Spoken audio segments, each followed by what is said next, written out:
क्या करूं?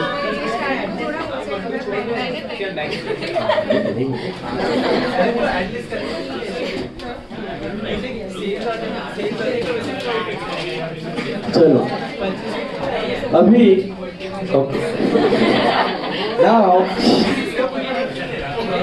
see sum number 25.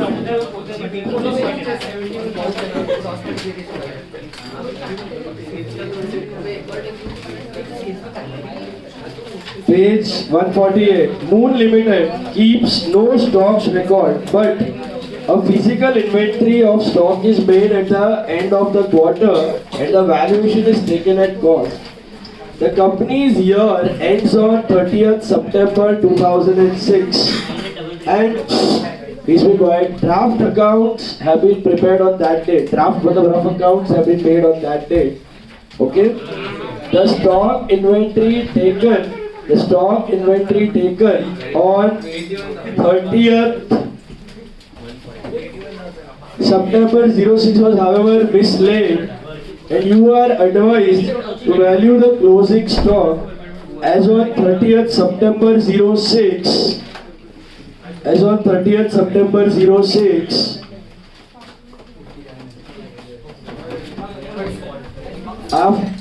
with the stock figure on 30th June 06 after taking the following into consideration. तो पहला तो question पढ़ के कुछ गया भेजे में क्या पूछ रहे हैं? आपका ईयर एंड हो रहा है 30th सितंबर को. सुनो अभी ध्यान से. 30th सितंबर को है ना, आपने ऑलरेडी एक स्टॉक कैलकुलेट किया है बट वो गलत है. 30th September is your year and. So what have they told you that 30th सितंबर का स्टॉक आपको चाहिए, ओनरशिप स्टॉक आपको चाहिए, but after taking into account the physical stock taken on 30th June. तो बेसिकली स्टॉक टेकिंग का date 10-15 दिन आगे पीछे नहीं है, 3 महीना पहले है. तो 30th जून के फिजिकल स्टॉक की मदद से 30th जून के फिजिकल स्टॉक की मदद से 30th सितंबर का स्टॉक ढूंढना है.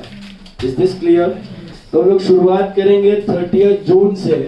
तो physical stock as on 30th June, this came to be how much? 80,000. ये दिया हुआ है आपको.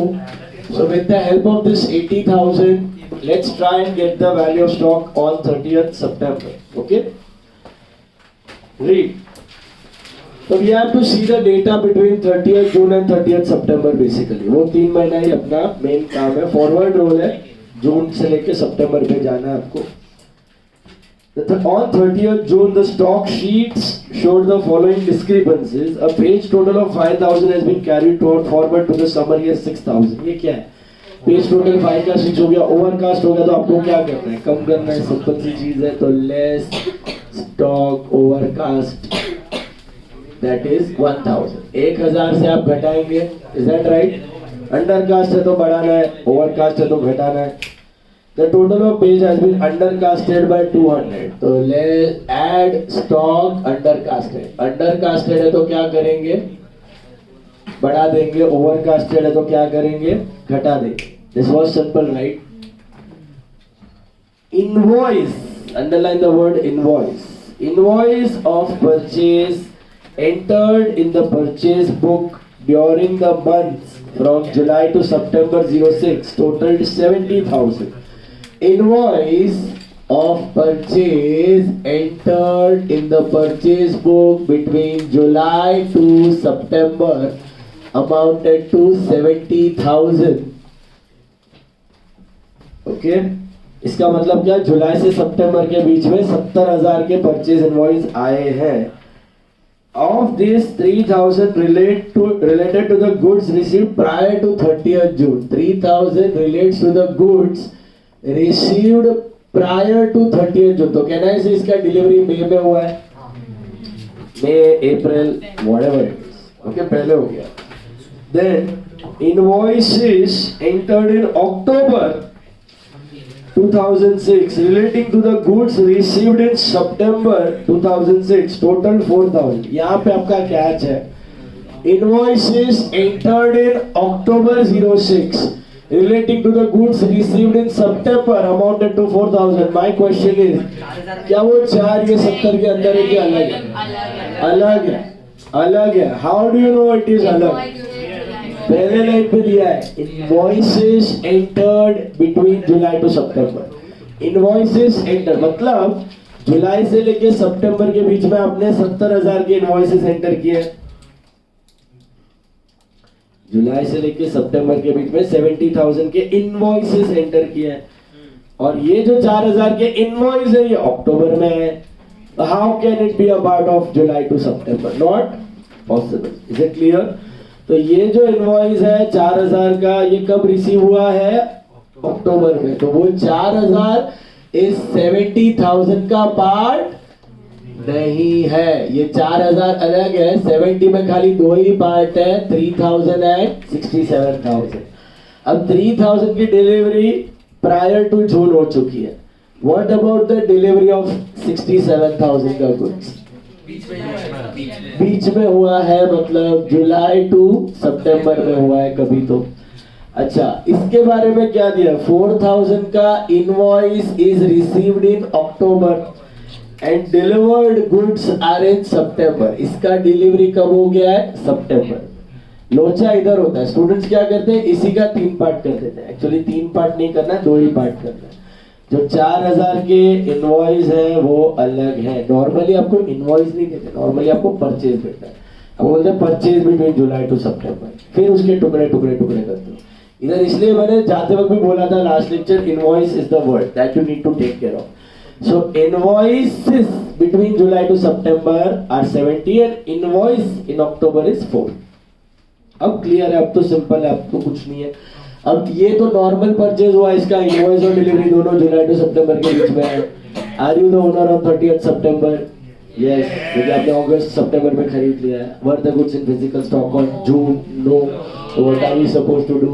Add purchases.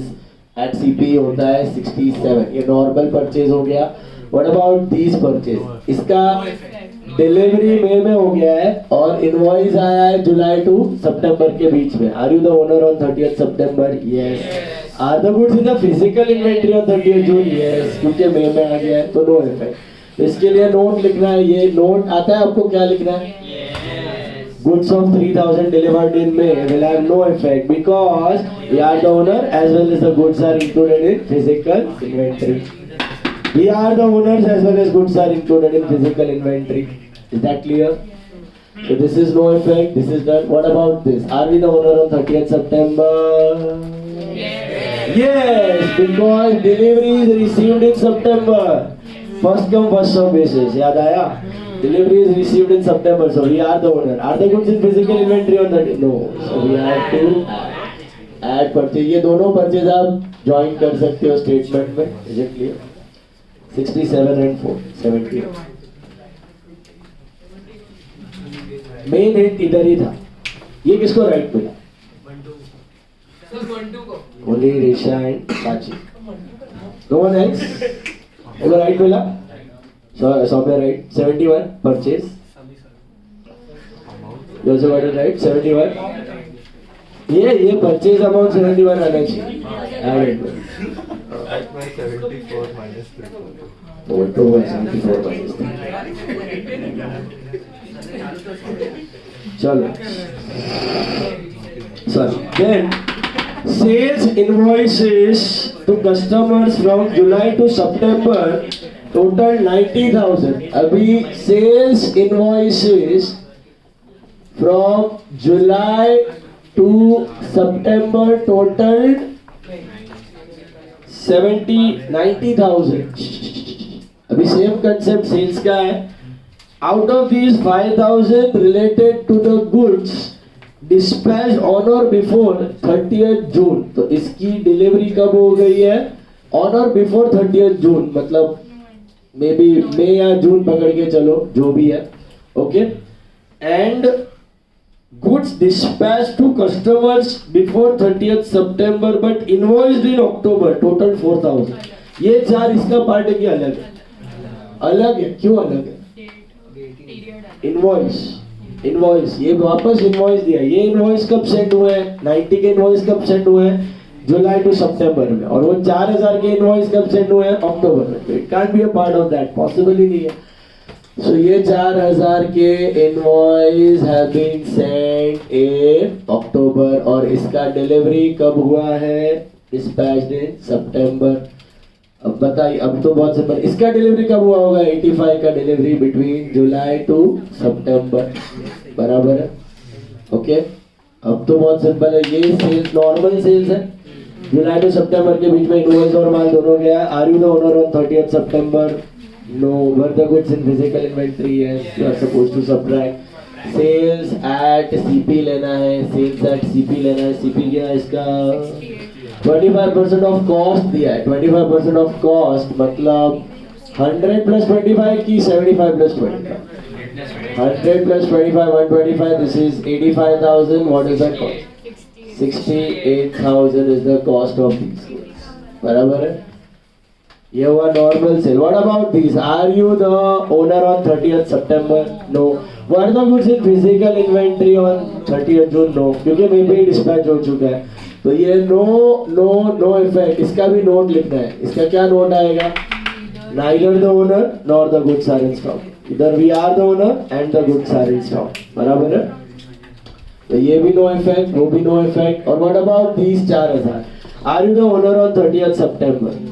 No. Why? The goods have been already dispatched. First come first serve. Were the goods in physical stock? Yes. तो ये normal sales के जैसा, but cost price. C plus P, SP, 100 plus 25, 125. This is 4,000. So how much is this? 3,200. Sorted. ये आप club कर सकते हो. ये दोनों क्लब कर सकते हो और ये दोनों क्लब कर सकते हो. 4000 का गुड्स का इनवॉइस कभी निकला हुआ है? अक्टूबर में. और माल कभी डिस्पैच हो चुका है? सितंबर में. तो are you the owner as on 30th September? First come first serve. जो पहले गया माल या इनवॉइस, कुछ नहीं दिया. माल या इनवॉइस जो पहले गया ना तभी ओनरशिप डाउन. अगर पॉलिसी नहीं दिया तो माल या इनवॉइस जो पहले गया तभी ओनरशिप खत्म. तो सितंबर में माल चला गया तो ओनर है क्या? Were the goods in stock on 30th June? 30th जून को तो था ना, फिर सितंबर में निकला ना. तो जैसे सितंबर में निकला ओनरशिप गई. तो स्टॉक में था लेकिन ओनर नहीं. तो हम लोग माइनस करें. बराबर.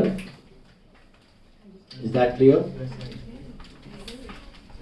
बस लास्ट में अभी sales and credit sales return during the final quarter. Credit notes invoice of value 1000 had been issued to customer in respect of goods returned during that period. Credit note issued मतलब क्या है? वो sales return है. Sales return क्या हुए? जुलाई to सितंबर के independent sales return है.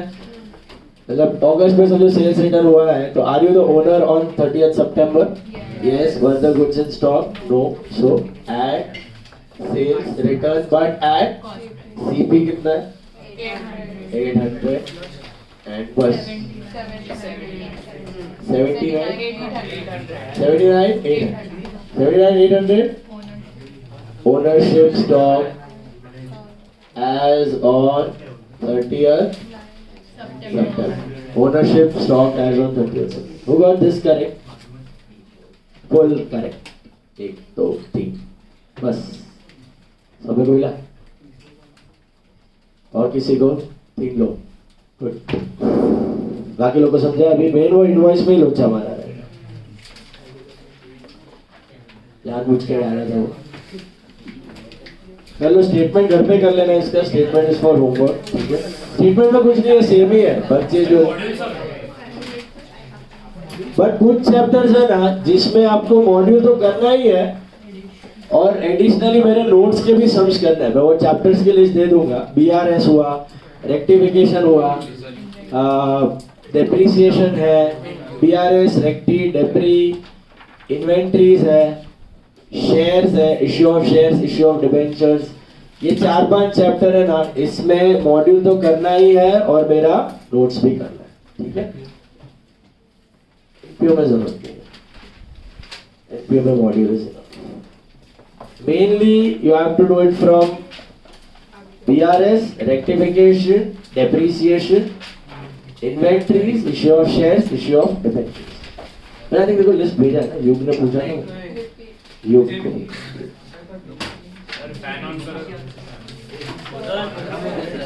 हाँ भाई।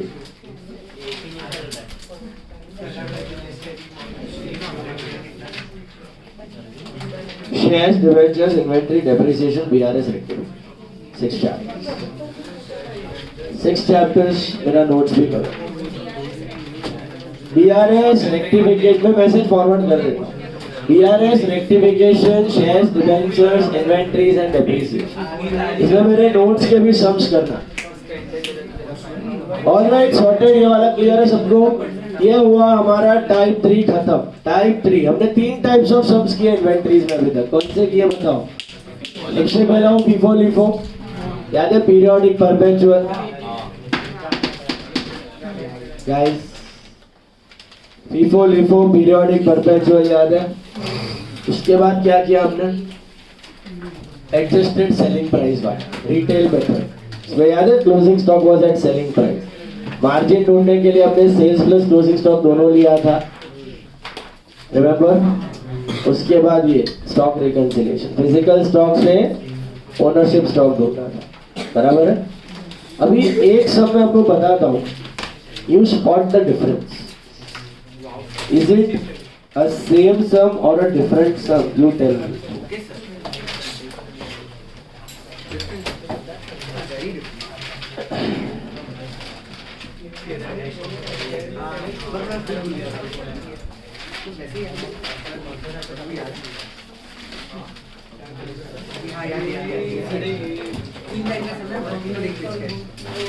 Seventh sum. All of you look at seventh sum and tell me. Seventh sum.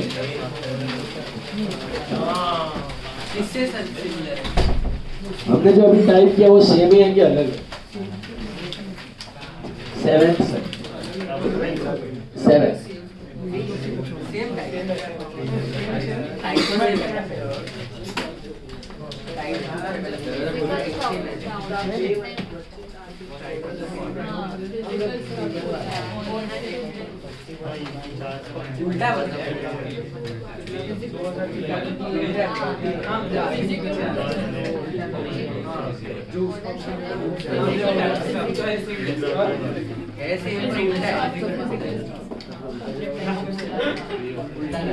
Is this the same type or a different type? क्या ढूंढा?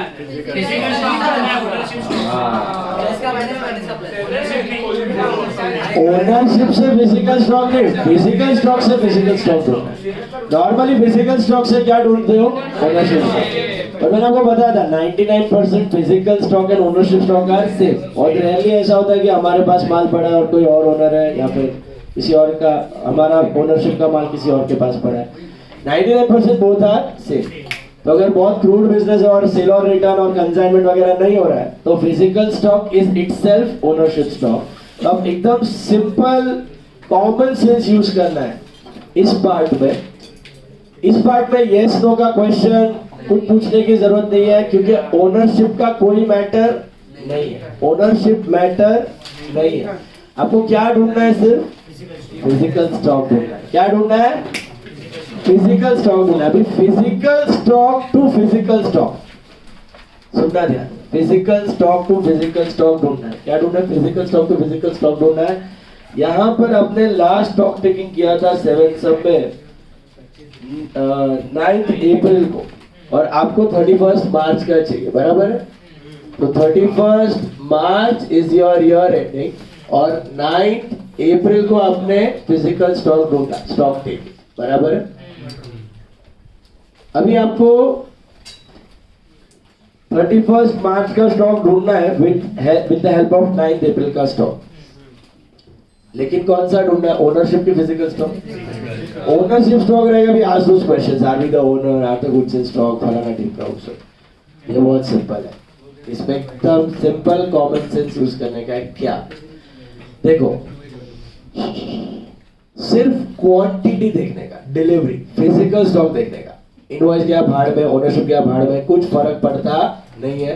Quantity of delivery देखने का, अगर 31 मार्च और 9 अप्रैल, क्योंकि यहाँ पे पीछे आ रहा है, 9 अप्रैल से 31 मार्च में आ रहा है ना, पीछे आ रहा है, तो 31 मार्च और 9 अप्रैल के बीच में अगर कोई माल आया है गोडाउन में तो माइनस करेंगे, और कुछ गया है तो ऐड करेंगे, बस इतना ही करना है। 31 मार्च और 9 अप्रैल के बीच में अगर कुछ माल आया है तो माइनस करेंगे, और गया है तो ऐड करेंगे। यही समझो मुझे 23 मार्च से 31 मार्च पे जाना होता, तो माल आता तो मैं ऐड करता, माल जाता तो मैं माइनस कर देता। बस यही लॉजिक अप्लाई करना है, और कुछ इसमें इंपॉर्टेंट नहीं है। दो विंडो के बीच में ही देखना है, माल आया, यहाँ पे उल्टे जाना है, माल आया तो माइनस, और गया तो ऐड, और सीधे जाना है तो माल आया तो ऐड, और गया तो माइनस। अब एक और चीज का ख्याल रखना है, इन दोनों विंडो के बाहर अगर माल आया या गया, माल आया या गया, उससे हमें कोई फर्क नहीं पड़ता, क्योंकि 31 मार्च से पहले अगर कोई माल आया या गया है तो उसका कुछ रेफरेंस पॉइंट है ही नहीं, ऑलरेडी वो दोनों स्टॉक में पड़ा है। और इसके बाद कुछ माल आया गया, उसका तो हमें फर्क ही नहीं पड़ता, हमें तो 9 अप्रैल के स्टॉक से ढूंढना है। सो बोलने का मतलब, जैसे फॉर एग्जांपल 31 मार्च से पहले 5000 का गुड्स आ चुका है, 31 मार्च से पहले 5000 का गुड्स आ चुका है, तो वो 31 मार्च में भी होगा और 9 अप्रैल में भी होगा, नो वरीज। और 31 मार्च से पहले 10,000 का जा चुका है, तो यहाँ पर भी नहीं होगा, यहाँ पर भी नहीं होगा। या फिर 9 अप्रैल के बाद आया है 5000 का गुड्स, फर्क ही नहीं पड़ता, वो तो बाद में आया है, और गया है तो भी कोई फर्क नहीं पड़ता। तो इन शॉर्ट ये विंडो ही देखनी है। कौन सी विंडो? 31 मार्च और 9 अप्रैल।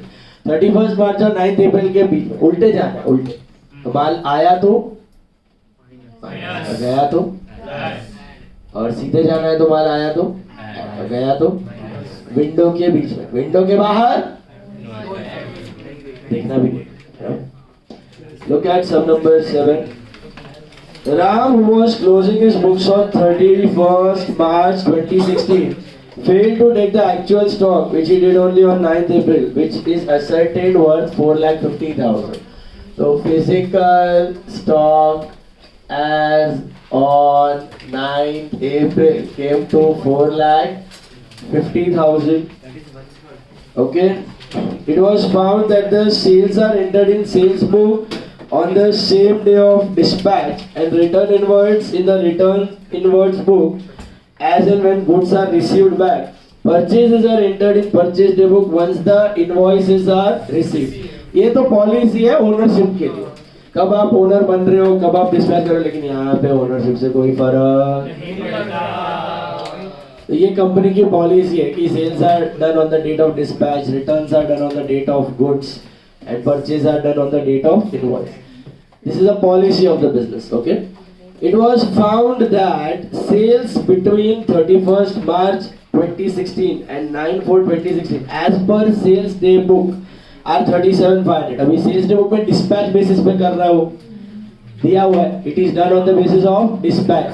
मतलब indirectly क्या बोल रहे हैं कि 31st मार्च और 9th अप्रैल को इसके बीच में सेल्स बुक में इतना एंटर किया, मतलब इतने के गुड्स डिस्पैच हुए हैं, इतने के गुड्स डिस्पैच हुए हैं, मतलब डिस्पैच मतलब क्या, माल गया, माल गया, उल्टे जाना है, माल गया तो add, so add sales at CP, CP के लिए आपको ऊपर दिया होगा कुछ, ग्रॉस प्रॉफिट इज 33 पॉइंट, अभी gross profit on what track, it is always nothing is given, GP is always on sales, okay, rate of gross, अच्छा इधर दिया है, normally GP is on sales but इधर दिया है GP is on cost, तो आपको cost ढूंढना है, sorry my bad, this is 100 plus 33.33, that is 133.33, ये कितना है, 28,125 बराबर 6। Gross profit normally is on sales but इधर दिया ऑन कॉस्ट, तो C plus P S P 100 plus 33 130, या फ्रैक्शन में भी ले सकते हो, 1 प्लस 1/3 4/3, समझा? तो इस टाइम पीरियड में इतने का गुड्स डिस्पैच हुआ है तो हमने ऐड बैक कर, एट कॉस्ट। पहला पार्ट समझ में आया? Hello, sales clear? Sales clear? Sales clear? Read आगे। Purchases between 31st March and 9th April as per purchase day book are 5,200. Purchases as per purchase day book are 5,200. अब ऊपर बढ़ो, purchase कैसे record करता है वो, ऑन व्हाट बेसिस? तो मतलब ये इनवॉइस आया है, इनवॉइस आया है 31st मार्च और 9th अप्रैल के बीच में। Hello, as per purchase day book are this. Out of these, goods amounting to 800 are not received until after the stock was taken. 800 का goods are not received until after the stock was taken. इसका मतलब क्या? इसका delivery कब हुआ? 10th अप्रैल या 11th अप्रैल या 12th अप्रैल। इसका लॉजिक समझा? 5,200 का गुड्स परचेज डे बुक में एंटर किया है, बट ऊपर दिया है enters the entries on purchase day book based on what? Invoices. मतलब इनवॉइस तो आ गए, इसमें से 800 का goods was not received until after the stock was taken. Not received until after the stock was taken मतलब 800 के गुड्स स्टॉक टेकिंग के date के बाद आए। 800 के goods until after the stock was taken मतलब स्टॉक टेकिंग के date तक आए ही नहीं है, स्टॉक टेकिंग के डेट के बाद आए। तो ये जो है विंडो को क्रॉस कर गया, इसका अपने को कोई लेना देना नहीं है। बचे हुए का क्या दिया है? कुछ नहीं दिया है। तो फिर बचे हुए कब आए होंगे? गैस मारो, साथ में ही आए होंगे। कुछ नहीं दिया है मतलब 31st मार्च और 9th अप्रैल के टाइम पर ही आ गए हैं, बराबर है। माल ही देखना अपने को, तो इनवॉइस क्या टिप्पणी मत, कोई फर्क नहीं पड़ता। अपने को माल देखना है। माल 4400 कब आया? 31st और 9th के बीच में। उल्टे जा रहे हैं, माल आया तो हम लोग क्या करेंगे? माइनस करेंगे। तो लेस परचेजेस कितना? 4,400। Only the physical stock. Why I did not consider this 800? बाद में 9th अप्रैल के बाद आया। यस यस, इनवॉइस पहले आया तो ओनर बन गए, बट ओनर से तो फर्क पड़ता है। वो क्या चाहिए? Physical stock. That is the question, that's what I said. Read the question. इधर ओनरशिप स्टॉक पूछा होता ना,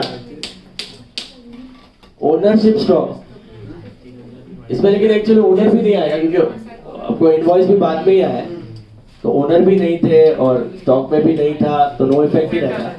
ओनरशिप में भी इसका नो इफेक्ट ही रहता क्योंकि इनवॉइस भी आपको बाद में ही आया, 31st के बाद ही आया। 31st के बाद ही आया तो ओनरशिप में भी फर्क नहीं पड़ता। भैया ओनरशिप में भी फर्क नहीं पड़ता। 31st मार्च के बाद आया, 31st और 9th के बीच में।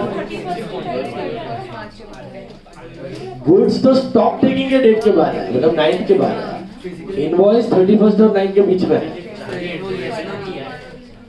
तो ओनर भी नहीं था, माल भी नहीं था, तो लोन। इसमें तो दोनों का लोन। अभी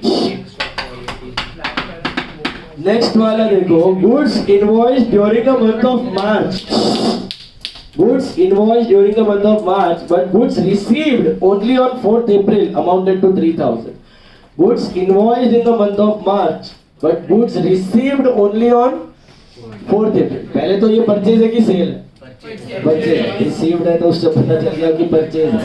तो ये परचेज है, इसका गुड्स इनवॉइस कब आया है? मार्च में, बट डिलीवरी कब आई है? 4th अप्रैल में आई है, बराबर 4th अप्रैल। अब अपने को क्या देखना है? 4th अप्रैल मतलब 31st और 9th के बीच में आया। 31st और 9th के बीच में माल आया, उल्टा जाना, माल आया तो माइनस परचेज। लेकिन यहाँ पे अगर आपको बाय चांस ओनरशिप पूछा होता, ओनरशिप पूछा होता तो 3,000 ओनरशिप पूछा होता तो उसने परचेज बुक में कब डाल दिया है? मार्च में। तो क्या हम 31 मार्च को ओनर हैं? Also are the goods in physical inventory और नहीं April? तो अगर ओनरशिप स्टॉक ढूंढना होता तो it would have been no but ownership stock नहीं ढूंढना है। क्या ढूंढना है? फिजिकल स्टॉक ढूंढना है तो इट इज मार्च में होता है। हम लोग सारी वर्किंग नोट बनाए और ये खाली कैलकुलेशन का और डायरेक्टली वो टेबल बना दे चलेगा। ये कैलकुलेशन सारी वर्किंग नोट बनाए गए। अब बताओ फिक्स साइड के लिए ये भी बताओ, ये भी बताओ और स्टेटमेंट भी बताओ। वर्किंग नोट में कंजूसी मत करो, 2 मिनट में तो बन जाता है। कंफ्यूज होते हो बात। हाँ तो आपको स्प्लिट नहीं करना तो साथ में करो साथ। जैसे आप स्टेटमेंट में टुगेदर लिखते हो वैसे साथ में लिखो। इंडिविजुअल ब्रेकडाउन मत करो बट लिखो। समझा फिजिकल स्टॉक और ओनरशिप का डिफरेंस? ये 4000 अगर ओनरशिप स्टॉक ढूंढना होता है, it would have been no effect because you received the invoice in March. Hello, March में इनवॉइस आ गया तो 31 मार्च को ओनर बन गए और 9 अप्रैल को गुड्स तो है क्योंकि 4 को गुड्स आ गए तो 9 को स्टॉक में है। यस यस, नो इफेक्ट है ना। बट फिजिकल स्टॉक ढूंढना है। क्या ढूंढना है? फिजिकल स्टॉक में ओनरशिप इनवॉइस सब साइड पे रखो। विंडो के बीच में माल आया, यस, उल्टा जाना है माइनस, सीधा जाना है आई। विंडो को क्रॉस किया दोनों बाजू, no effect. Get the answer 4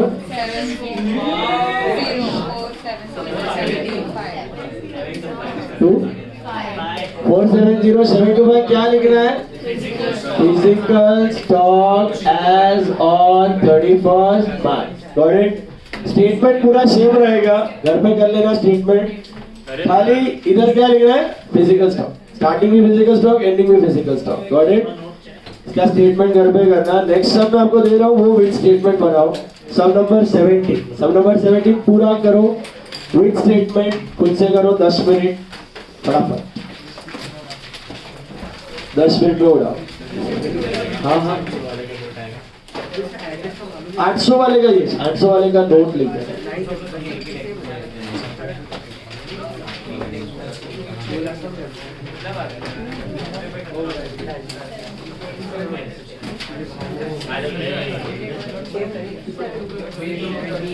भैया कितने बाकी है भैया? बाकी है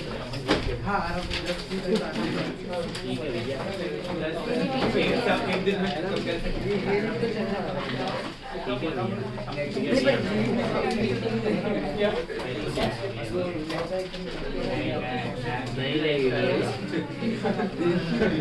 छोटा सा एक नोट मेंशन कर लेना। 800 का goods of 800 delivered after stock taking, hence no effect on physical stock. Goods of 800 delivered after stock taking, hence no effect on physical stock. Goods of 800 delivered after stock taking, hence no effect on physical stock. चलो ध्यान से करो फटाफट। 17 बोला ना?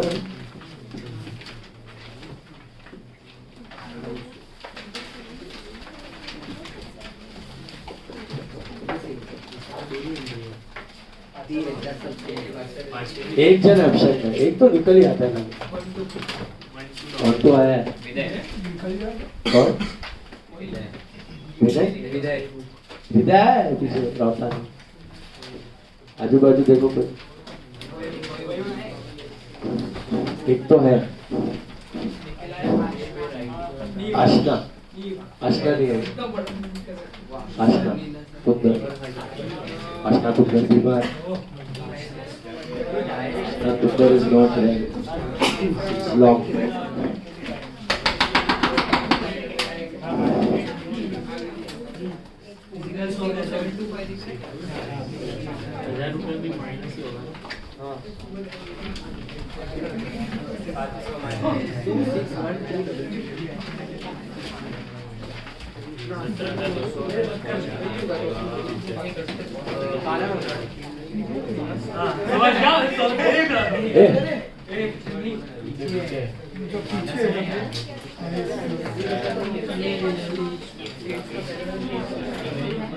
क्या हुआ?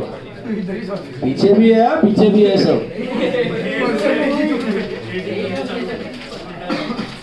पीछे भी सब है।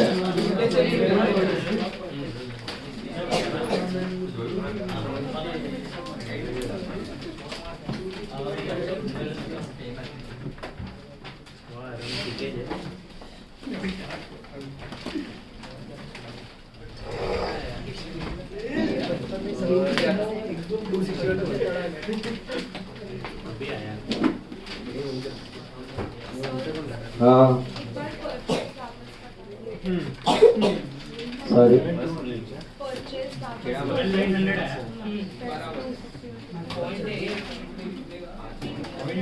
दिस वन नो परचेज इसमें है ना क्या दिया 5200 का इनवॉइस 31st मार्च और 9th अप्रैल के बीच में कैसे वो लोग ने दिया है ऊपर परचेज है purchase table based on invoices so this was bill just invoice no mal bill out of which 800 का goods are delivered on 10th April until आपने तो stock was taken वो नहीं आया मतलब 10, 11, 12, 13 कभी तो आया विंडो के बाहर एंड ये कब आया बचा हुआ goods कुछ दिया वो टाइम पीरियड में आया तो अभी ये टाइम पीरियड में आया है इसका इफेक्ट आएगा ये माइनस होगा माल फिजिकली आया है और ये भी माल आया है लेकिन कब ये विंडो के बाहर आया गया तो अपने को कोई फर्क नहीं पड़ता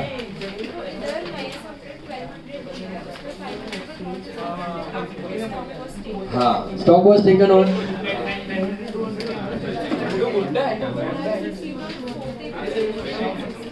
वो दूसरा है 1205 स्टॉक टेकिंग का डेट क्या है 9th अप्रैल ही है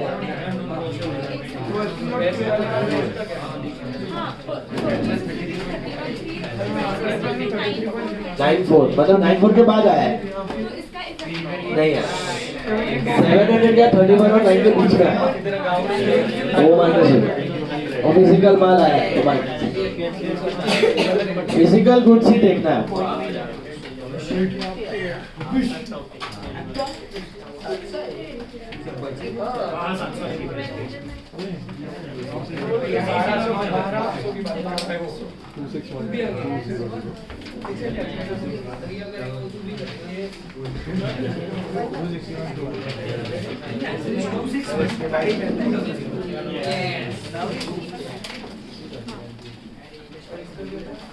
और जो सेकंड पार्ट है goods receive only on 8th April पर 9th April विंडो है तो हम सब्ट्रैक्ट ही करेंगे ना क्योंकि ये भी 9th अरे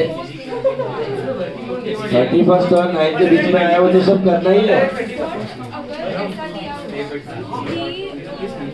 मार्च के पहले विंडो के बीच में तो करना है विंडो से पहले या विंडो के बाद आया गया तो दो विंडो के बीच में आया तो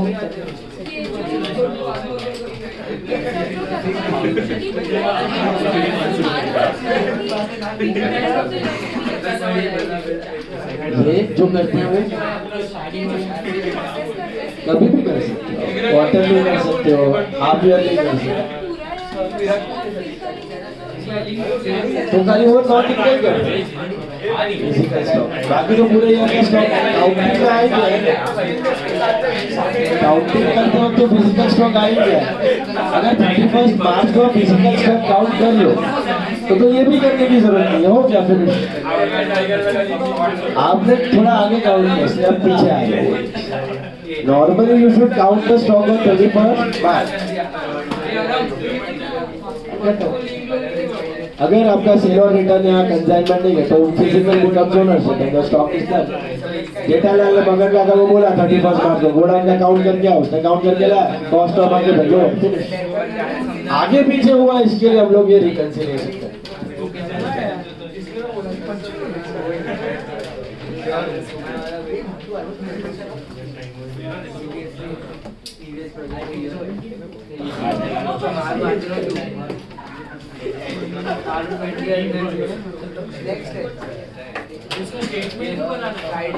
स्टेटमेंट भी बना रहा है yes we have to make the statement अगर हम नॉर्मली करते हैं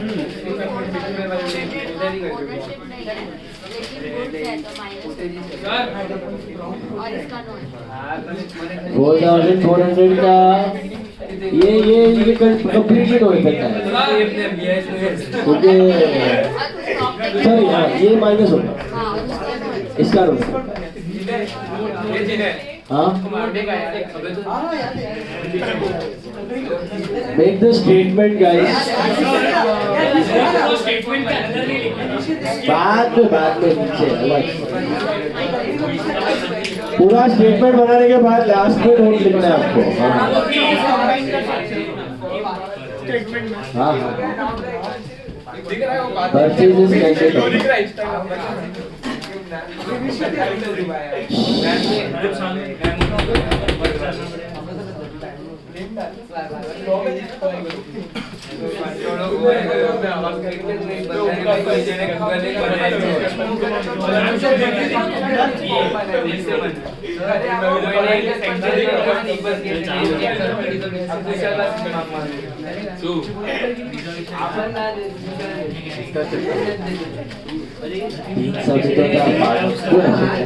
उसके पहले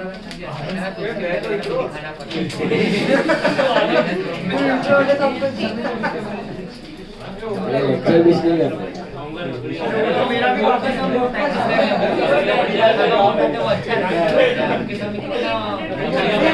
तो प्रैक्टिस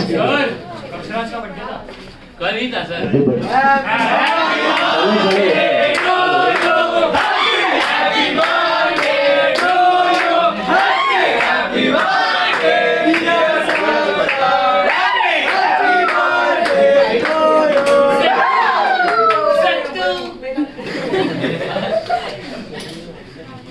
अभी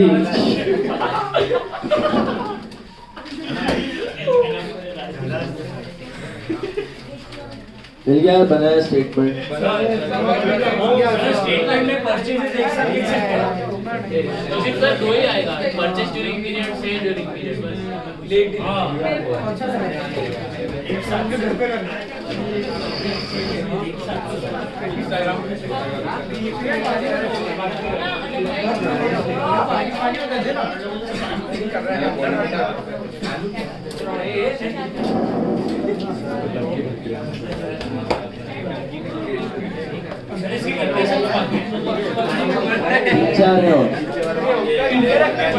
नेक्स्ट क्लास ये हो जाएगा chapter I am going to start with single entry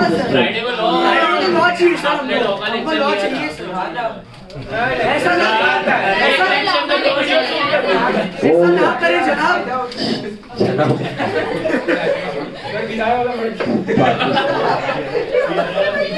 Pakistani हो गया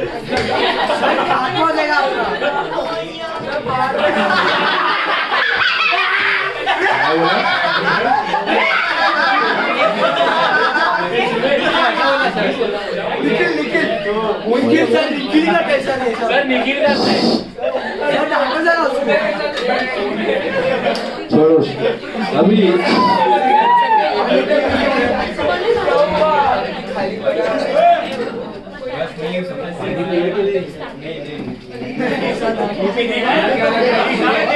Page number 9.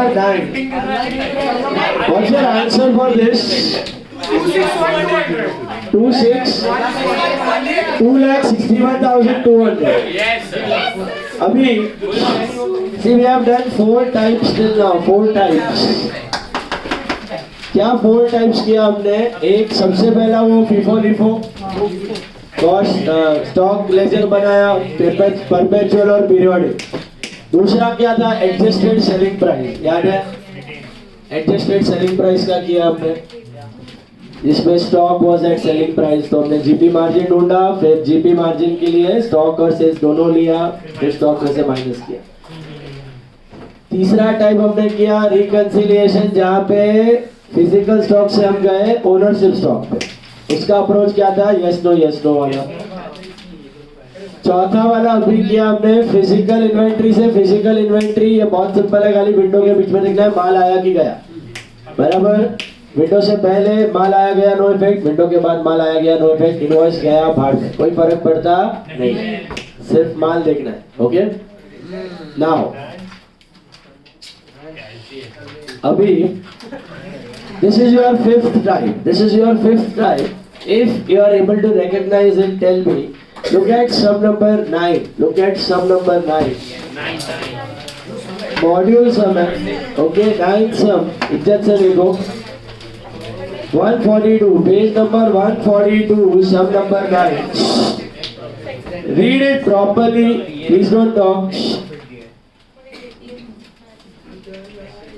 The profit and loss account of Balram showed a net profit of rupees 9 lakhs. The profit and loss account of Balram showed a net profit of rupees 9 lakhs. After considering the closing stock of 2,55,000 on 31st March 2016. ये statement पढ़ के कुछ समझ में आ रहा है? क्या? इसने फाइनल अकाउंट्स बना लिया है, इसको नेट प्रॉफिट 9 लाख का मिल चुका है एंड क्लोजिंग स्टॉक 255 का मिल चुका है, जो कि क्या होगा? ओनरशिप स्टॉक ही होगा, क्योंकि उसने फाइनल अकाउंट्स बना लिया है। फिजिकल स्टॉक होगा कि ओनरशिप स्टॉक होगा? और गलत ही होगा, क्योंकि हमें कुछ तो करना है। सही होता तो हमें ढूंढने की जरूरत नहीं अभी now subsequently the following information is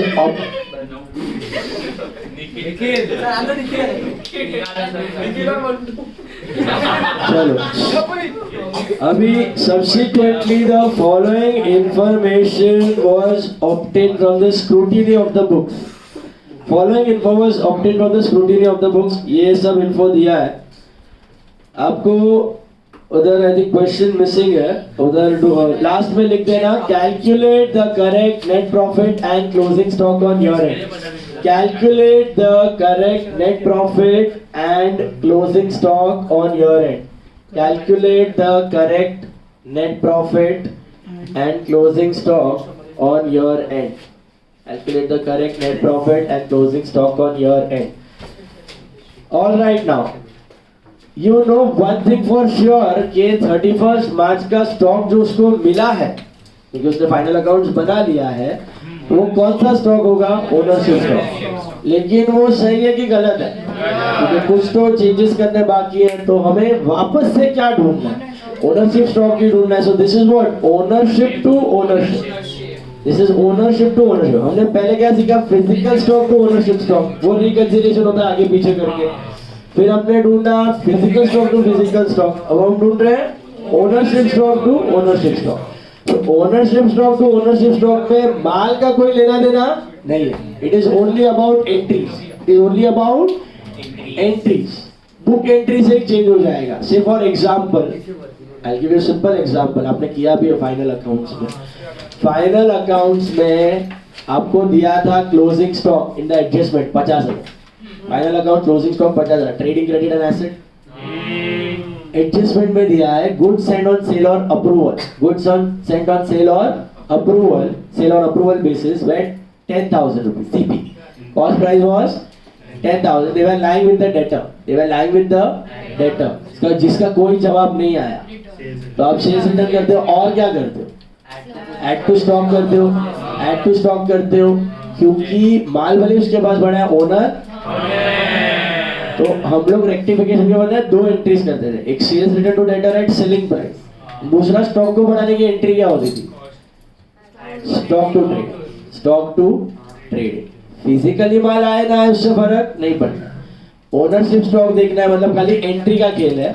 entry का खेल है मतलब क्या? ये वो स्टॉक है जो किसी और के पास पड़ा है लेकिन हम ओनर। तो यहाँ पे माल आया माल गया वो सब देखने की जरूरत नहीं, क्योंकि वही दिन का स्टॉक है। 31st मार्च का ही स्टॉक क्वेश्चन में दिया और 31st मार्च का ही स्टॉक ढूंढना।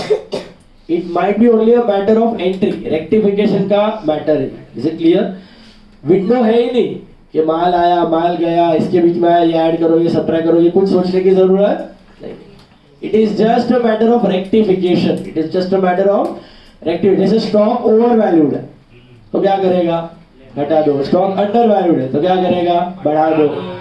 या किसी और के पास पड़ा है, हम ओनर है तो एंट्री कर दो स्टॉक टू ट्रेडिंग। हमारे पास पड़ा है, हम ओनर नहीं है तो उल्टा एंट्री मारो ट्रेडिंग टू स्टॉक। ये भी हो सकता है ट्रेड इक्विटी, तो just a matter of journal entry. Is it clear? Physically माल आना जाना कुछ देखने की जरूरत तो देखोगे तो आ जाएगा। आपने ऑलरेडी ये सम एक बार ऑलरेडी ऐसा सम आपने किया हुआ है, बहुत सारे सम ऐसे किए हुए हैं। कौन से चैप्टर में किए हुए हैं? Rectification. This is nothing but rectification. याद करो rectification after final accounts.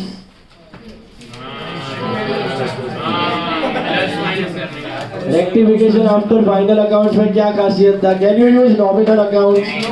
You used to use P&L adjustment so that the profits of next year are impacted. तो यहाँ पर वही करना है, rectification after final accounts. Revise profit ढूंढना है। याद है रिवाइज प्रॉफिट कैसे ढूंढते थे? जहां जहां P&L एडजस्टमेंट क्रेडिट हुआ वहां प्रॉफिट बढ़ा, जहां जहां डेबिट हुआ वहां प्रॉफिट घटा। इन शॉर्ट नॉमिनल अकाउंट्स, जहां क्रेडिट हुआ वहां प्रॉफिट बढ़ा, डेबिट हुआ वहां प्रॉफिट घट गया। वहां तक हमने किया था रेक्टिफिकेशन। यहाँ पे एक और स्टेप है, आपको रिवाइज स्टॉक भी ढूंढना है। बहुत सिंपल है, रिवाइज स्टॉक भी ढूंढना है। कैसे ढूंढोगे रिवाइज स्टॉक? सीधा रेक्टिफाइड एंट्रीज, जहां जहां रेक्टिफाइड एंट्री में स्टॉक डेबिट हुआ तो बढ़ा, और जहां क्रेडिट हुआ रिवाइज डेटर ढूंढना है। रिवाइज डेटर ढूंढना है। रिवाइज डेटर ढूंढना है। What are debtor? Asset. Rectified entry में डेटर डेबिट हुआ, ऐड क्रेडिट हुआ। रिवाइज फर्नीचर ढूंढना है। रेक्टिफाइड एंट्री में फर्नीचर डेबिट हुआ, ऐड क्रेडिट हुआ। रिवाइज कैपिटल ढूंढना है। रेक्टिफाइड एंट्री में जहां कैपिटल क्रेडिट हुआ डेबिट हुआ। रिवाइज लोन ढूंढना है। रेक्टिफाइड एंट्री में लोन क्रेडिट हुआ, डेबिट हुआ। तो इधर रिवाइज स्टॉक और रिवाइज प्रॉफिट ही पूछा है, बट अपने को सारे रिवाइज आइटम भी ढूंढने तो भी हम कर सकते हैं। Is it clear? देखो पढ़ो। Purchases for the year included 25,000 paid for new furniture of the shop। तो सीधा आपको रेक्टिफिकेशन एंट्रीज ही करनी है। रॉन्ग रिवर्स करेक्ट में नहीं कर रहा हूँ, आपको रफ में करना है तो रफ में कर सकते हो। ओके, तो wrong reverse correct I am not doing. आता है ना वो? सिंपल वाले रेक्टिफाइड एंट्रीज है, ये डिफिकल्ट नहीं है कुछ। देखो सीधा लिख दो heading rectification entries. This is your actual answer, rectification entries. Okay? Rectification entries. Number 1, ध्यान से पढ़ो। Purchases for the year include 25,000 paid for furniture. गलती से परचेज के अंदर फर्नीचर पड़ा है, तो what is the correct entry? Furniture to cash. What is the wrong entry? Purchase to cash, reverse, cash to purchase, rectified, furniture to purchase। अभी furniture तो asset है तो मैं यूज कर सकता हूँ, बट परचेज में यूज नहीं कर सकता। तो एंट्री क्या बनेगी? Furniture to P&L adjustment, suspense नहीं एडजस्टमेंट। एक minute, furniture to P&L adjustment account बोलो। हाँ बट एंट्रीज करना है, फिर P&L एडजस्टमेंट अकाउंट भी बनाना है, फिर एडलेस करके दिखाना है। वर्किंग नोट डिटेल में चाहिए। 10 सॉरी आएगा तो 10 आ चुका है, एक बार 10 sorry 10 marks. Furniture to P&L adjustment, इसमें ना 5 मार्क के लिए आपको खाली वो आएगा, वो एडजस्टेड सेलिंग प्राइस है ना, बस वो 5 मार्क है, बाकी सब 10 मार्क वेटेज। तो डिटेल में दिखाना, नरेशन मत लिखो चलेगा। Okay, big soul so error now rectified, narration you can skip. Second one, presentation देख लो। पहला वाला समझा? फर्नीचर टू P&L एडजस्टमेंट बराबर है। देन बलराम मतलब ओनर है हम लोग, बराबर है। Balram gave away goods of the value 60,000 as donation for which no entry was made in the books। What is the entry? Donation किया, donation to purchase, donation to purchase। अब लोचा है, डोनेशन भी नॉमिनल है और परचेज भी nominal है, तो एंट्री क्या बनी? P&L adjustment to P&L adjustment. Can I write that? इधर ब्रैकेट में लिखने का, since P&L adjustment on debit and credit nullifies या cancels out each other.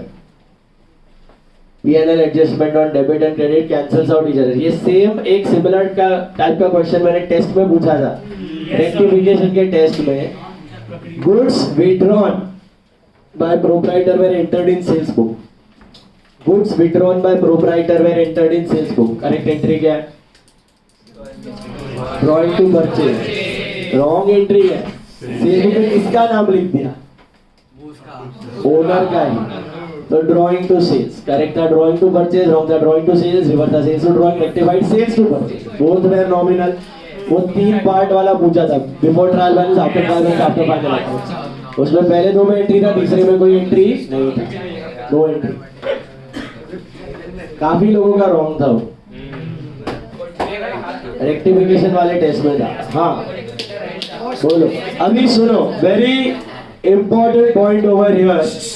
Sir हमने ड्रॉइंग्स टू परचेज किया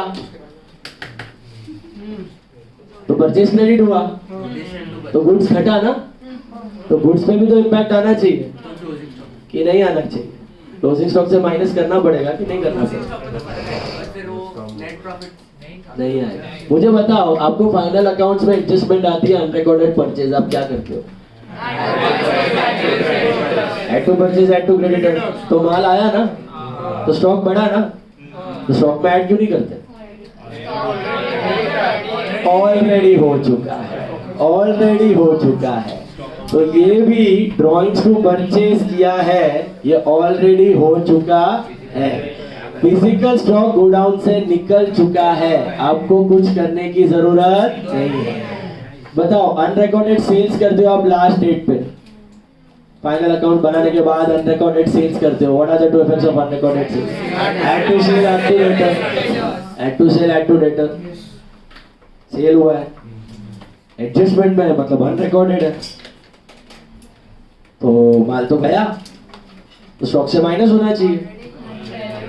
हो चुका है, ये फिजिकली जा चुका है. एंट्री बाकी थी, बुक में क्या थी? एंट्री करनी बाकी थी. तो सर साला सेल और रिटर्न में हम लोग स्टॉक में क्यों ऐड करते हैं?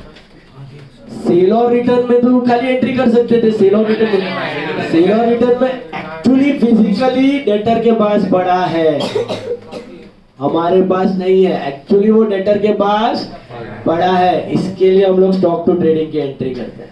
वरना आप कभी unrecorded sales return on 31st March, unrecorded sales return, what is the entry? Sales return to debtor, less from sales, less from debtor. Do you do anything in stock? Y?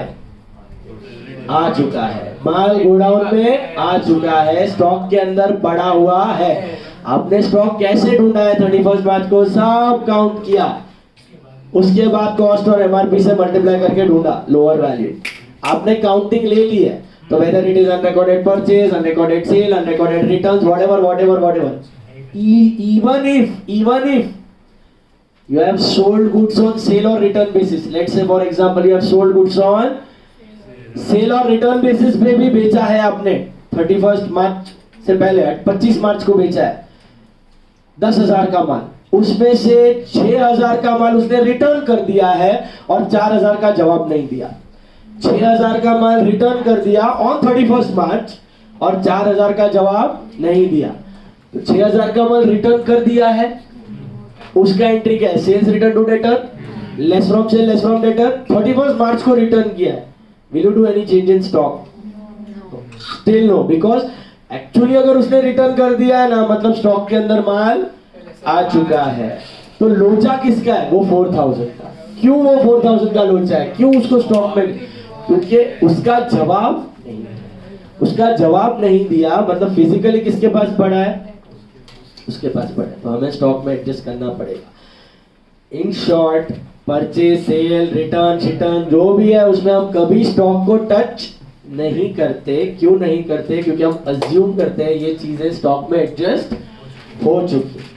तो लोचे वाली चीज क्या होती है? 31st March को सिर्फ वो stock तो फिजिकली किसके और पास और पड़ा है और हम ओनर है, या हमारे पास फिजिकली पड़ा है और कोई और, उसके लिए हमें सीधी या उल्टी एंट्री करनी पड़े, वरना करने की जरूरत नहीं.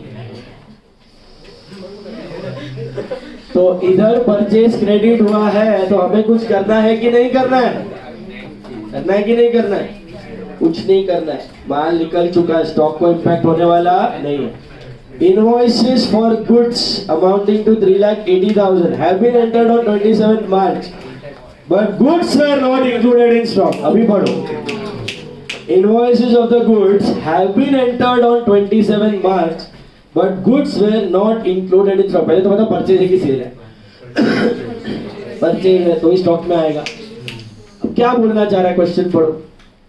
Invoices were entered on 27th March. Invoices were entered on 27th March. बताओ. But the goods were not included in stock. मतलब क्या? परचेज की एंट्री हो चुकी है, तो स्टॉक में भी आ गया होगा.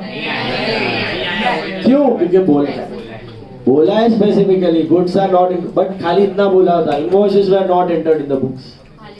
बताओ, इनवॉइसेस वर नॉट एंटर्ड, तो खाली परचेज टू क्रेडिटर, तो स्टॉक को टच करने की जरूरत नहीं. स्पेसिफिकली बोला है कि भाई स्टॉक में इंक्लूडेड नहीं है, तो बढ़ाओ. तो what is the entry for increasing stock? Stock to trading. Stock is a prepaid expense, stock बढ़ा और ट्रेडिंग एक्सपेंस घटा, बराबर है. Stock to trading, but stock is an asset, trading is nominal. So entry क्या बनेगी? Stock to P&L adjustment. Stock to P&L adjustment कितने का है? सॉरी, 3,80,000 मिला.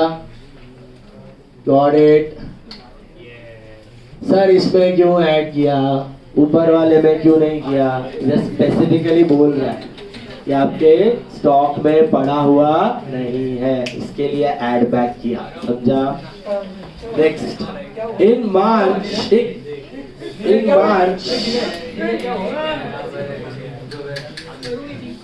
देखो,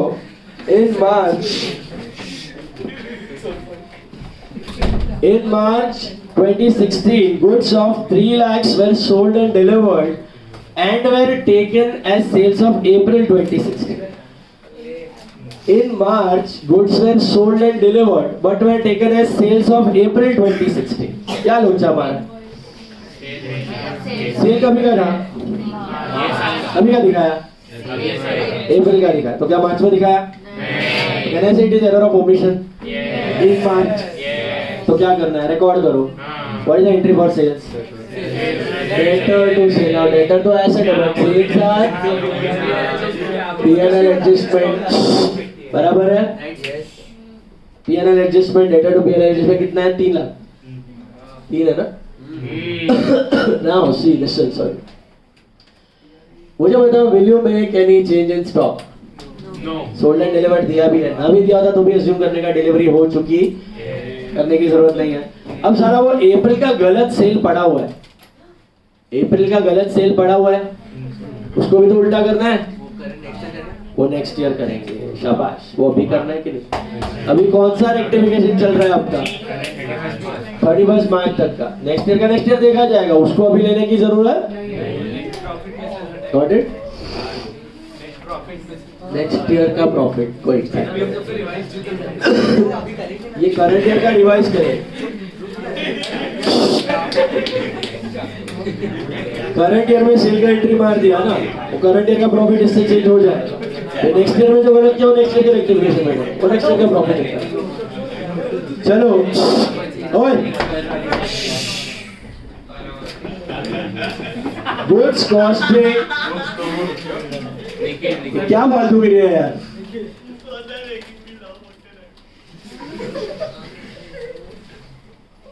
मत कर. Goods costing 1,05,000. ध्यान से पढ़ो क्वेश्चन. Goods costing 1,05,000. हिंट दिया उधर. What is 1,05,000? Cost. They sent on sale or return in March 2016. And the margin of profit was 33 1/3% on cost. Though the approval was given in April, these were taken as sales in March. Though the approval was given in April, these were taken as sales of March. March में sales हो चुका है. Approval कब आया? तो as on 31st March it was hanging without approval. तो क्या किया होगा 31st मार्च? रिटर्न अज्यूम किया होगा। अच्छा, एक तो सेल्स रिटर्न टू कस्टमर मारा होगा और स्टॉक टू ट्रेडिंग किया होगा कि नहीं किया होगा? क्यों किया होगा? एक्चुअली रिटर्न नहीं किया, अज्यूम्ड रिटर्न था। फिजिकली उसके पास था, ओनर हम है, इसलिए हम लोग कितने एंट्रीज मारेंगे? ईयर एंड हाँ, मतलब 2 एंट्री 4 अकाउंट्स। पहला sales return to debtor, sales return to, but sales return is what? Nominal. So P&L adjustment to debtor, which price but? Which price beta? Sale price. Sales return happens at selling price. Or what is 1,05,000? On cost and profit, so बराबर है? Sorry, किसके नीचे लिखूं 1,05,000? Cost के नीचे लिखो and cross multiply, कितना आ रहा है? 1,40,000, बराबर है? Is that right? This is sales return and will you make any change in stock? करना है कि नहीं करना है? एक मिनट, करना है कि नहीं करना है चेंज इन स्टॉक? क्यों इसी में स्टॉक की एंट्री की अब तक नहीं की थी? ठीक है, यहाँ पे एक्चुअल परचेज एक्चुअल सेल नहीं हुआ, अज्यूम्ड रिटर्न है। फिजिकली उसके पास था, ओनर हम है, that is stock to trading. But stock to trading नहीं लिख सकते, तो स्टॉक टू P&L एडजस्टमेंट। कितना? कॉस्ट प्राइस की selling. Stock is valued on cost or market price whichever is cash. वो P&L एडजस्टमेंट के यहाँ पे कौन सा अकाउंट है? ट्रेडिंग, स्टॉक टू ट्रेडिंग होता है ना, ट्रेडिंग के जगह P&L है। Trading is nominal, biggest nominal account is trading and P&L। Mummy papa all nominal account, छोटू छोटू सारे nominal go to trading P&L, trading goes to P&L, P&L goes to capital. They are themselves also nominal. हाँ, मतलब trading and P&L biggest nominal account at the end of the year. Value wise it is trading.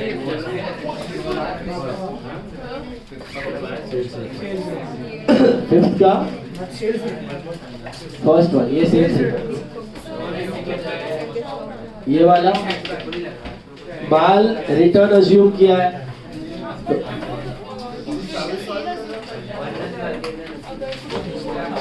Return always return, conservative always.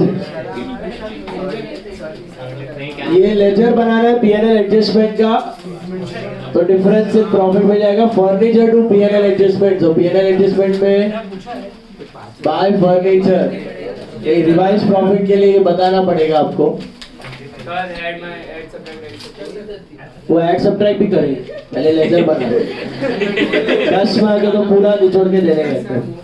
इधर no entry था, stock to P&L adjustment, so by stock या by closing stock भी लिख सकते हो।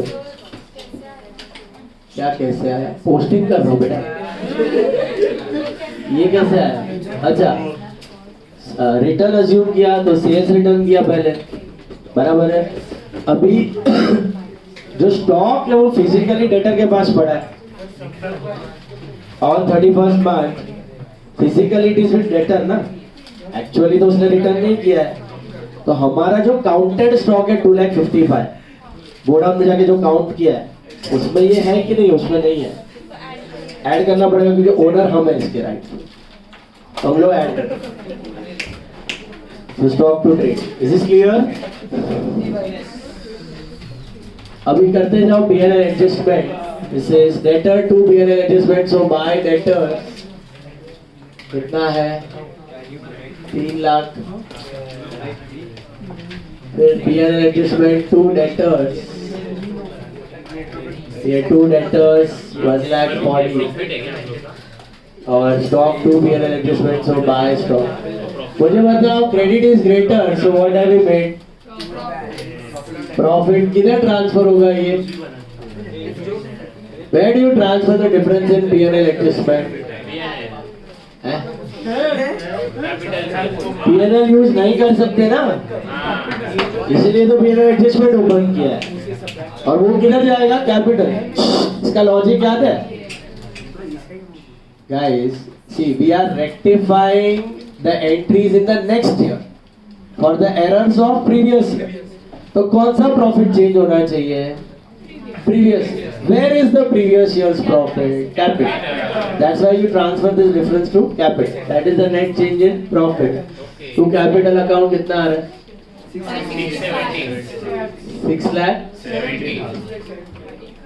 6,70,000. That is the change in profit.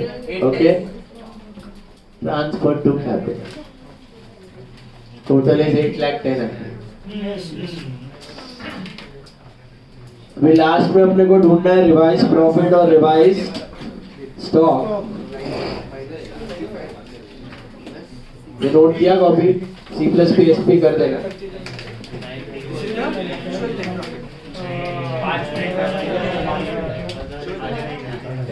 देखो ध्यान से, revise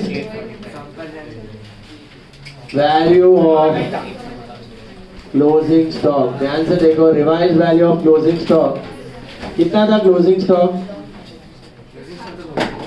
2,55,000। How will you find out the revised value of stock? जहां जहां स्टॉक डेबिट हुआ वो और जहां क्रेडिट हुआ वो। सर यहाँ पे क्यों डेबिट किया? ये एंट्री में क्यों डेबिट किया? बोला था कि माल स्टॉक में एडेड नहीं। सर ये एंट्री में क्यों ऐड किया? अस्यूम रिटर्न था, बेसिकली उसके पास था ओनर, बराबर है। आपको ऐसा दिया है purchase return of 5,000 on end of the year. Purchase return of 5,000 on end of the year were unrecorded. What are the two effects? Less from purchase, less from creditor. Will you make any change in stock? But ऐसा दिया है, purchase return at the end of year were 5,000 and the goods were not considered in closing stock. तो purchase में से भी less, creditor से भी less और स्टॉक से भी लेस माइनस करना पड़ेगा। स्पेसिफाई करके दिया, स्टॉक में एडजस्टमेंट नहीं किया तो करना पड़े, वरना तो स्टॉक दोनों जगह ऐड ही हुआ है ना। हेलो, अनरिकॉर्डेड परचेज कितना है? 3,80,000 एंड दूसरा क्या है? Goods with customer. Goods with customer कितना है? 1,05,000। एड अप दो ही है ना स्टॉक में। जो फर्स्ट एडजस्टमेंट था फर्नीचर वाला, उसमें दिया है कि फर्नीचर परचेज में इंक्लूडेड। तो वैसे अज्यूम नहीं कर सकते कि क्लोजिंग स्टॉक में लोग डाल दिया जाएगा। परचेज वो लोग देखते हैं। क्लोजिंग स्टॉक कैसे कैलकुलेट करते हैं? ओनरशिप है ना, क्लोजिंग स्टॉक कैसे कैलकुलेट? ओनरशिप वाला और वो अज्यूम गिन के गिना, गिनने में आया नहीं आया होगा। ये खरीदा क्या था तुमने? फर्नीचर। तो क्या गिनते वक्त स्टॉक में वो फर्नीचर का आया होगा? नहीं।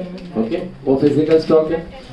फिर फिजिकल से ओनरशिप कैसे जाते हो? कुछ गुड्स हमारे पास है, गुड्स हमारे पास है जिसके हम ओनर नहीं है, वो माइनस होते हैं। और कुछ गुड्स दूसरे के पास है जिसके हम ओनर है, वो ऐड होते हैं। तो ये फर्नीचर वाला किधर आया ही नहीं स्टॉक में, पिक्चर में। तो अगर दिया रहता इंक्लूडेड इन क्लोजिंग स्टॉक तो फिर क्लोजिंग स्टॉक में दे देंगे ना। क्लोजिंग स्टॉक के अंदर पड़ा होगा ऐसा दिया है तो माइनस करेगा, बट वो होगा ही नहीं क्योंकि फिजिकल काउंटिंग में आने वाला है। फिजिकल काउंटिंग में क्या आ सकता है? Unrecorded purchase, unrecorded sale, sales return, purchase return, जो गुड्स का है वो लोचा हो सकता है। फर्नीचर तो खाली एंट्रीज में खेलने का है, स्टॉक को तो इम्पैक्ट करने वाला है। क्या आ रहा है answer? 7,40,000. This is the revised value of closing stock. और finally revised net profit. Revised net profit भी पूछा है, रिवाइज्ड नेट प्रॉफिट। सो पहले नेट प्रॉफिट लिख दो, कितना था आपका? How much was your net profit? 9 lakh was your net profit. अब ये डायरेक्टली आपने P&L एडजस्टमेंट बना लिया तो वापस सब चेंजेस करने की जरूरत नहीं. What is this? 6,70,000 increase in profit or decrease in profit? Credit बड़ा है, डेबिट छोटा है. बड़ा घटा, इंक्रीज. डेबिट बड़ा होता तो डिक्रीज, क्रेडिट बड़ा है तो increase. Plus increase in profits after rectification. कितना हुआ है इंक्रीज इन प्रॉफिट? 6,70,000. तो what is the revise profit? 15,70,000. This is your revise net profit. हो गया सर अभी बस. Revise net profit. ये दो ही चीज का रिवाइज वैल्यू ढूंढना था. मिला? बस sir. Try 19 sum on your own. Last sum. Last sum number 19. Do this, rectified entries, P&L adjustment and 2 notes. 19th sum.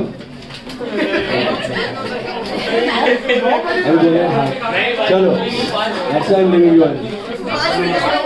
चलो, ये 5 मिनट वाला ही है.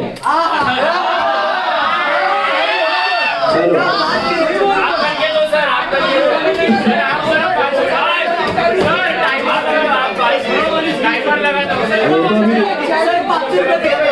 आप लोगों का स्पीड पे डिपेंड है. आराम से. चलो, I get to the 7. चलो टाइम पास मत करो. अभी कौन है इंग्लिश वाले? Raise your hands. ठीक है, करो फटाफट, फिर हमारे करना.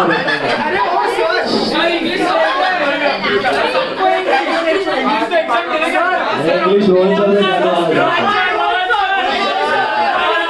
करके जाओ.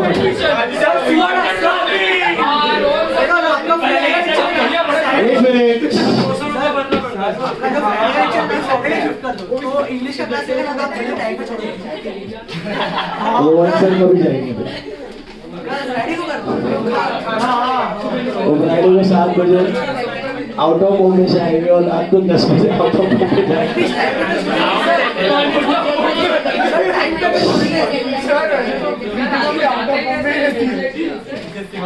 वो तो आउटस्कर्ट्स पे है. ये तो इनसाइड लोनावाला, आउटसाइड बॉम्बे. देखा है क्या वो किधर है? तो जाते हैं ना जब लोनावाला, तो जब ऑलमोस्ट लोनावाला आने वाला तो वो बिल्डिंग दिखता है. वो है. चलो, वहाँ से आधे घंटे में लोनावाला. आपने जो बोला क्या बोला?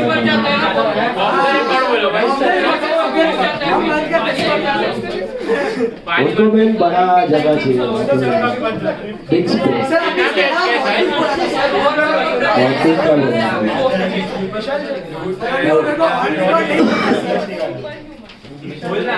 मेरे तो यही था, बिग स्पेस ही होता. एंड आपने क्या बोला था उस बात में? इन्वेस्टमेंट पॉइंट ऑफ व्यू से कुछ नेगेटिव चीज है. नेगेटिव चीज मतलब ट्रैवलिंग लंबा है, वो तो है ही ना. अभी फैक्ट्री है, ट्रैवलिंग इज टू फार. चलो,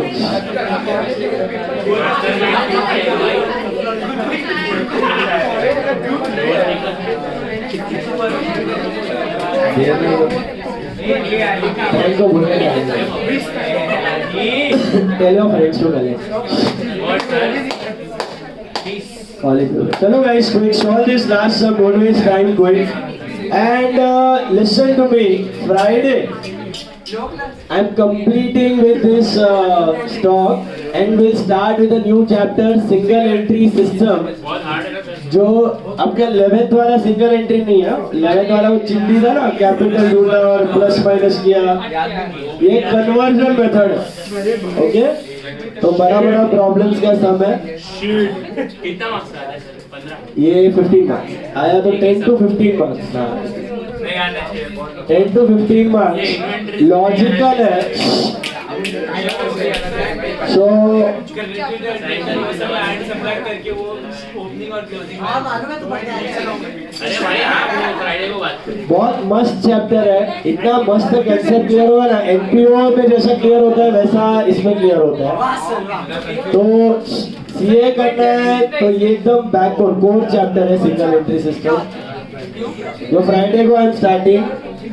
फिर जितना हुआ उतना कंप्लीट करने का ट्राई करेंगे बिफोर वेकेशन, नहीं हुआ तो आगे। सर फिर भूल जाएंगे ना। दैट इज द लास्ट, उसमें भूलने जैसा है ही हो, प्योरली लॉजिक बेस्ड, भूल ही नहीं सकते थे।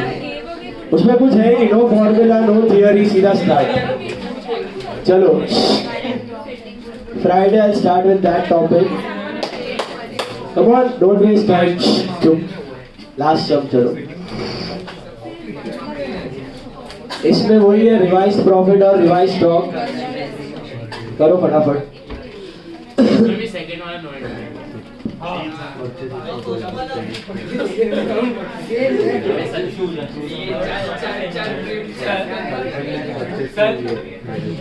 इतना पोर्शन आपके टेस्ट के लिए होंगे। स्टॉक वैल्यूएशन जो फ्राइडे खत्म हो जाएगा 11 तारीख को, इतना ही है। एडमिट ये अपना issue of shares, issue of debentures and NPO and stock. हाँ उसका इफेक्ट आता है, तो फिर उसमें भी चेंजेस आ जाते हैं, तो फिर उसका भी इसमें इफेक्ट नहीं आना चाहिए। आ गया ना, इधर डबल एंट्री मारा है स्टॉक टू बी एन तो फिर वो जो सेकंड वाला नो एंट्री था उसका भी तो इफेक्ट आएगा स्टॉक तो स्टॉक पे कैसे आएगा? उसमें डोनेशन टू परचेज लिखा है, तो उल्टा देख, स्टॉक का इम्पैक्ट प्रॉफिट पे आता है, प्रॉफिट का इम्पैक्ट स्टॉक पे नहीं आता। क्योंकि हाँ स्टॉक का तो ये किया ना, स्टॉक टू बी एन जितना स्टॉक बढ़ा उतना प्रॉफिट बढ़ा, और इधर भी स्टॉक टू बी एन जितना स्टॉक बढ़ा उतना profit. Double entry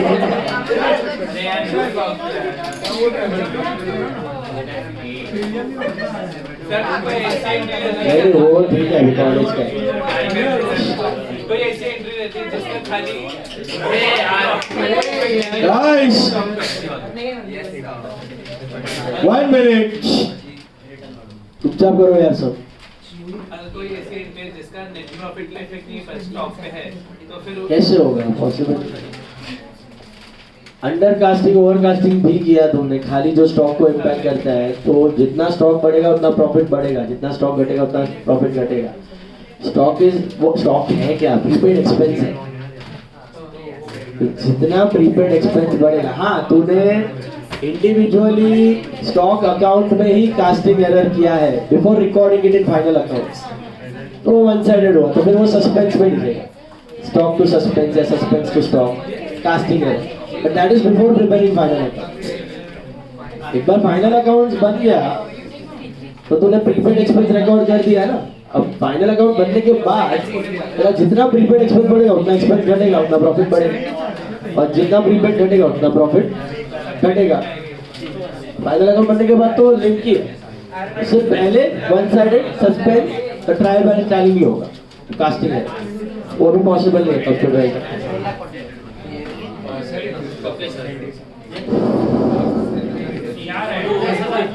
adjustment to debtor ये हमने गुड्स सेल और रिटर्न में भेजा था, अप्रूवल अप्रैल में मिला, लेकिन माल हमने मार्च का सेल्स बता दिया, तो 31 मार्च को अप्रूवल तो था नहीं, तो हम लोग क्या सोचा होगा? तो सेल्स रिटर्न टू डेटर, तो ये सेल्स रिटर्न जगह PNL adjustment to debtor, assumed return, माल उधर ही है, सोच रहे हैं कि हमारा आ गया। अब क्योंकि माल उधर है लेकिन ओनर हम है, तो हमारा स्टॉक भी बढ़ेगा, स्टॉक टू हो गया।